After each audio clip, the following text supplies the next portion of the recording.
In this Friday edition of Culotta and the Prince, the vlog recapping today's show where it was dominated by balls and Benson. We also talked to LSU skipper Paul Maneri and former All-American tackle Lyle Collins. Which part did you enjoy the most?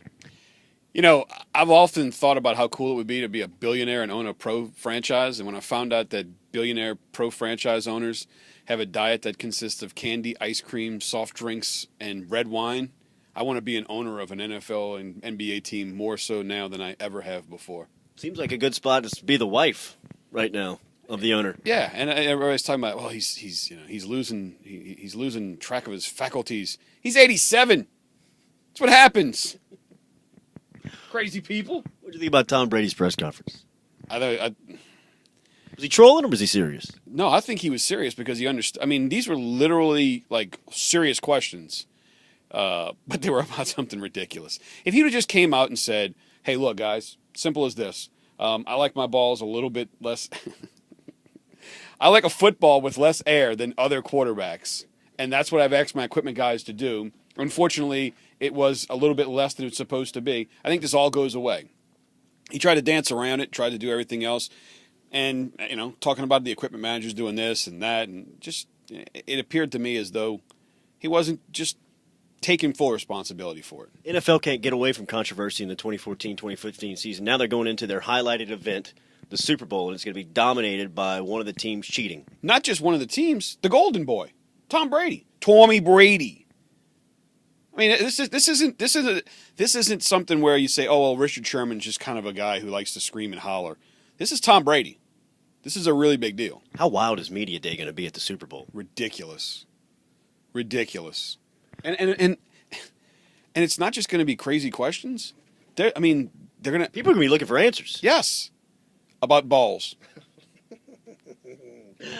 We talked to Lyle.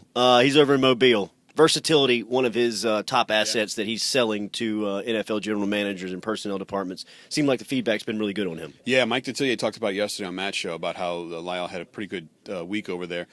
We had a call in. Was it Jason that called in from Carolina? Carolina Dave or Dan? Hey. Jason calls in with the break updates. That's right. Who said, "Oh, man, can't wait to see Lyle with the Panthers." I don't think Lyle lasts that long. But his versatility is going to increase his draft stock. And if you listened to the interview today and you heard what kind of young man he is and how he's really matured in his time since he's come out of high school, and he's always been a very responsible guy. But you listen to him now, and man, he sounds like an absolute polished veteran. And those things matter. Yeah, no doubt. Even our conversation with Paul Maneri couldn't get away from balls. It seems like the college baseball now, a new ball jumping off the bat. He mentioned the mile per hour that the ball is coming off during the fall, and he expects about 15 to 20 more home runs from his lineup this year. Yeah, and that's good news for people who enjoy the sport of college baseball. Last couple of years, people said that since they went to the BB Core bats that the game was not as exciting as it used to be.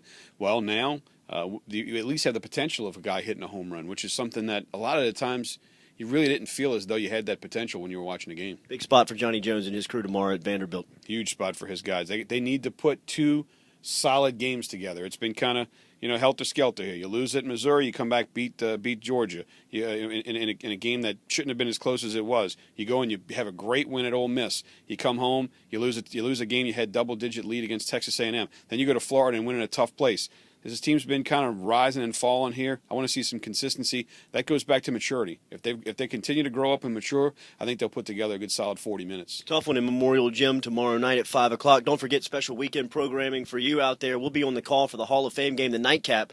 U-High and Madison Prep, probably the two top high school basketball programs here in the city of Baton Rouge, meeting on the campus at BRCC. We'll have the call for you, Ari Fisher and I, at 8:30 tomorrow night on 104.5, 104.9 ESPN Baton Rouge. Check out our podcast on 1045ESPN.com. Follow us on Twitter at 1045ESPN. He's the Prince. I'm Jordy Culotta. We're back with you on Monday morning. Have a great weekend out there.